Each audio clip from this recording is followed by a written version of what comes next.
那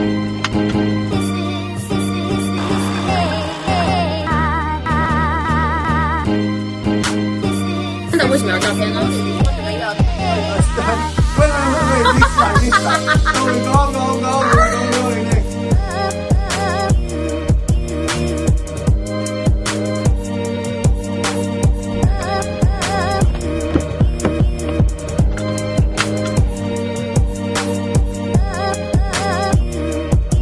你要把它赶出去。地方最大，那个楼梯有的。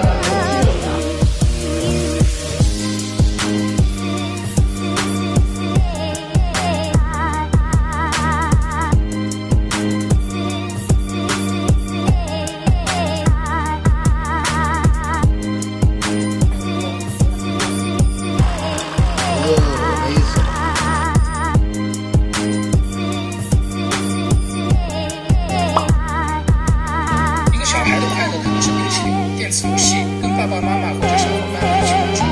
一个成年人的快乐，一个成年人的快乐，一个小朋友正在学习的时候。This Saturday, like, you're not gonna believe it. What? I was driving down on 413, like Newtown bypass where I live at, and I stopped at the red light. And one lady screamed out. She drive a Jeep, and she said, "Oh, you there? Luna's broker, ain't you?" No. Yeah, I'm joking. I said, "Hey, how are you? Oh, Luna mentioned you a lot of time. I watch Luna." I said, "Oh yeah." Okay, so I live in Newtown. Oh, I live in Newtown too. Oh, okay. I will see you around. Let me get your phone number. And then the light turns to green. And then I start. Wait. Next slide. So we go. And then 3 lights later, we stop at the same time. And I say, here's my number. So I read it to her, and then she dialed it, and it came through. 那个照片是 appraisal 要看是吧？他不是 appraisal，不是 appraisal 已经弄完了。那他然后那个看 base，Guys, welcome back. So at the end of the video, I wanted to talk about the 5 things I hate about being a real estate agent. I have made videos about pros and cons, but this video, that what I hate about real estate agent, I will say it's the most updated version. It's a couple of things that I kind of gathered around. The first thing I'll say is anxiety. I don't know if you guys have come across of getting like anxiety at night, or sometimes just thinking about a particular deal when it's not really the time to work. I have sometimes like something happened and it bothers me and I couldn't go to sleep. I kept thinking about it and I lost like sleep hours over it. It was pretty bad at the very beginning, but now it's not as bad as I was a new agent.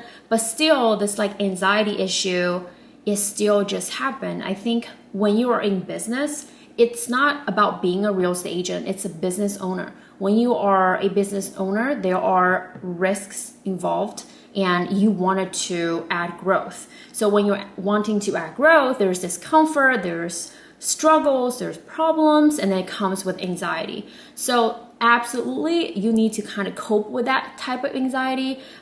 There are a couple ways that you can do that. One is to seek professional help. I do have counseling. I used to have a psychologist that I used to talk to. And then also, you could just talk to family, friends, your spouse. And number 2 is always have to keep a good reputation. And this one really bothers me. I'll give you guys an example. So on my Zillow profile, I always ask my sellers to write me good 5-star review, which I do have mostly 5-star review.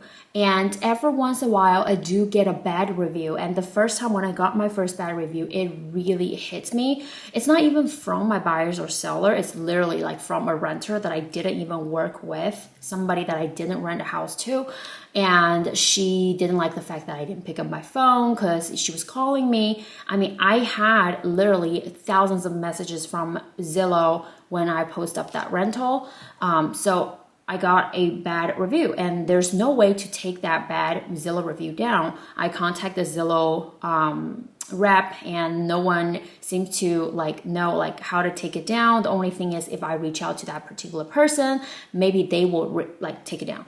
So I made such a stupid mistake. I don't recommend you guys to do it. Don't ever contact the person that wrote that review. Just let it go or make a brief explanation. That will be the end of it. But I contacted her and I was trying to say, hey, is there some way that I can do, anything I can do to help you? Maybe you can take the review down. And then she made it seem like I'm such a sneaky salesperson that I want to make money off from her on a rental. And then she just made that review even worse about me. So that really bothered me. And the fact that I have to always keep up a good reputation, it just really bothers me. Number 3 is a trust issue. And about this one, it's not the trust issue that you're having. I'm mostly talking about some sellers might have trust issue with agents. For example, if it's expired listing or cancel listing, a lot of time they have had bad experience with previous real estate agent, or just those agents, they're incompetent, they made mistakes, and your seller will have the impression that you are similar to the agent that they used to work with. And now there is a trust issue between you and your seller. Your seller is gonna give you all sorts kind of objections, and even if you want them to sign a very simple contract, they're gonna ask you every question on every single page, and it's gonna increase a lot of problem for you and just time consuming to kind of deal with this particular seller. So the best way to do it is to act professional and do the things the right way. And I've had a seller who had trust issue. I remember I brought my seller a cash buyer and we ended up buying the house cash as is, and he just never had experience with cash buyer. He's like, well, who has this much amount of money in the bank right away? You must be scammer. And then at the end of the closing, and the seller started to kind of questioning the title company, and he was worried that the check he's going to be receiving at the end of the title company is not going to be like a legit check. But I told him, I was like, hey, if you are still worried, make sure you consult your attorney. And, this title company has a license. So I made the title company person to talk to my seller, and then he looked them up on their register license, make sure it's a legit title company. So the problem is solved.